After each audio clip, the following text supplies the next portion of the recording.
श्री राघवेंद्राय नमः। अपने को इतना मजबूत न समझिए कि किसी गरीब को सताइए। तुलसी आह गरीब के कबहु न निष्फल जाए, मृत चर्म के श्वास से लोह भस्म हो जाए।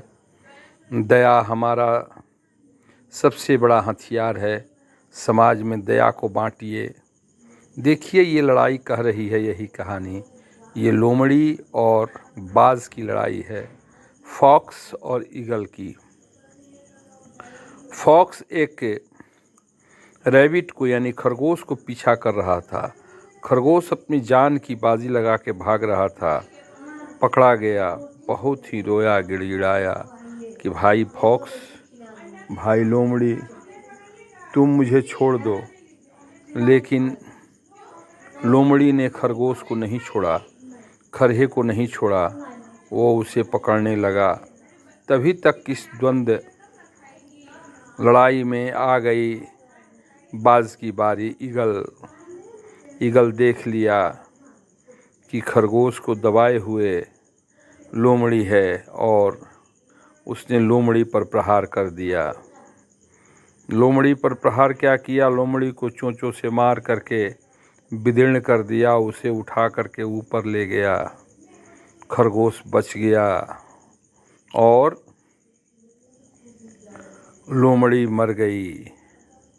ये लड़ाई हमें संदेश देती है, तुम जैसा समाज में दोगे वही समाज तुम्हें लौटा देगा।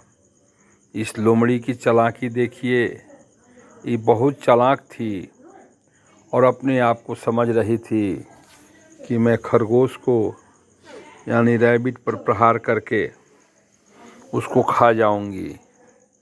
रैबिट साग पात खाने वाला जीव पकड़ में तो आ गया, लेकिन मजबूती में लोमड़ी उससे भारी पड़ी। लेकिन उसने परमात्मा को याद किया। तुलसी आह गरीब के कबहु न निष्फल जाए, मृत चर्म के श्वास से लोह भस्म हो जाए। और तभी तक श्रीहरि अवतार लिए अपने वाहन के साथ आए, गरुड़ जी के साथ आए।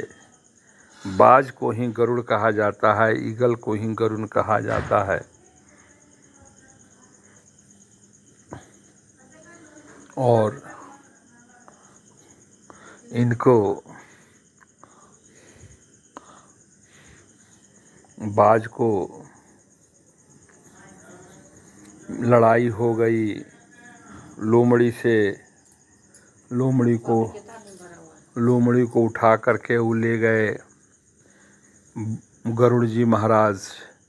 नारायण ने न्याय कर दिया।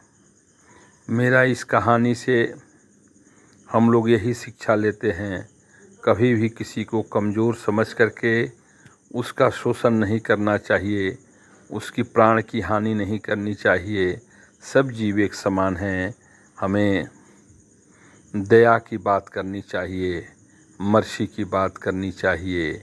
वही दया जो हमें समाज में अष्टादशी पुराणेषु व्यासस्य वचनं द्वयम् परोपकाराय पुण्याय पापाय परपीडनाम।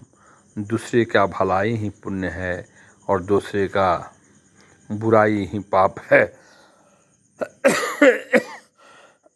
हमें इस उद्घोष के साथ आगे बढ़ना है। समाज में कल्याण, सबका कल सर्वे भवन्तु सुखिनः, सर्वे सन्तु निरामयाः, इस नारे के साथ हमें आगे बढ़ना है।